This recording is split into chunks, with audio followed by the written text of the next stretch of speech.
বন্ধুরা, আমি যে আপনাদের গুলশা ট্যাংরা মাছের ব্রিডিং দেখিয়েছিলাম এবং ডিম ফোটার পর বাচ্চাগুলো কিন্তু অনেকটাই বড় হয়ে গেছে। দেখুন নড়াচড়া করছে, ওই যে ছোটো ছোটো সাদা সাদা, এগুলো কিন্তু সেই বাচ্চাগুলো।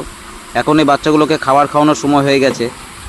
গুলশা ট্যাংরা মাছের বাচ্চা কিন্তু 25 থেকে 30 ঘন্টার মধ্যে কিন্তু খাবার খায়, এটা কিন্তু আপনাদের খেয়াল রাখতে হবে। আর আমি প্রথমে কি খাবার খাওয়াই সেটাই আমি আপনাদের দেখাবো। দেখুন এই যে একটা সাদা কাপড় নেওয়া হয়েছে এবং এর মধ্যে মুরগির ডিমের কুসুম, সেটাই আমি প্রথমে এই মাছকে খাওয়াবো। দেখুন কিভাবে ডিমের কুসুমগুলোকে একটা বালতির মধ্যে গুলে নেওয়া হচ্ছে। জলের মধ্যে একদম পাতলা করে কিন্তু এই ডিমের কুসুমটাকে একটা সুতি কাপড়ের মাধ্যমে ছেঁকে নেওয়া হচ্ছে। দেখুন এই পাতলা জলটাকেই কিন্তু এই বাচ্চাগুলোকে খাওয়ানো হবে।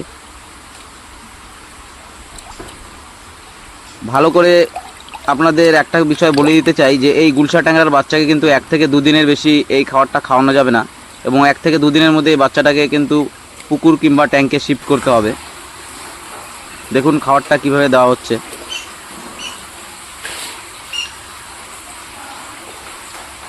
গোটা ট্যাঙ্কে এইভাবে কিন্তু আস্তে আস্তে করে এই খাবারটাকে ছড়িয়ে দিতে হবে।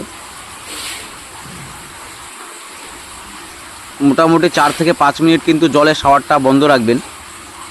বেশিক্ষণ বন্ধ রাখলে কিন্তু মাছের মর্টালিটি হতে পারে, তাই এই বিষয়ে একটু সাবধান থাকবেন। এই ছোটোখাটো বিষয়গুলো কিন্তু খুবই গুরুত্বপূর্ণ, আর এগুলো কিন্তু কোনো হ্যাচারির মালিক কোনো ইউটিউব বা ফেসবুকে কিন্তু এই ভিডিওগুলো দেখায় না। দেখুন মাছগুলোর কিন্তু খাওয়া হয়ে গেছে এবং দেখুন পেটের মধ্যে খাবারগুলো একদম বোঝা যাচ্ছে। সাদা সাদা যে খাবারগুলো তারা খেয়েছে, ডিমের কুসুম, তা কিন্তু একদম স্পষ্টভাবে বোঝা যাচ্ছে এবং মাছগুলোকে ভালোভাবে দেখা যাচ্ছে। দেখুন গোটা ট্যাঙ্কে কিন্তু গিজগিজ করছে মাছ। সব রকম মাছের ব্রিডিংয়ের ছোটোখাটো খুঁটিনাটি বিষয়গুলো আমি ভিডিওর মাধ্যমে আপনাদের সাথে অবশ্যই শেয়ার করতে থাকবো। ভিডিওগুলি যদি ভালো লেগে থাকে তাহলে ভিডিওগুলিতে অবশ্যই লাইক কমেন্ট শেয়ার করে আমাকে ভিডিও বানানোর জন্য উৎসাহিত করবেন।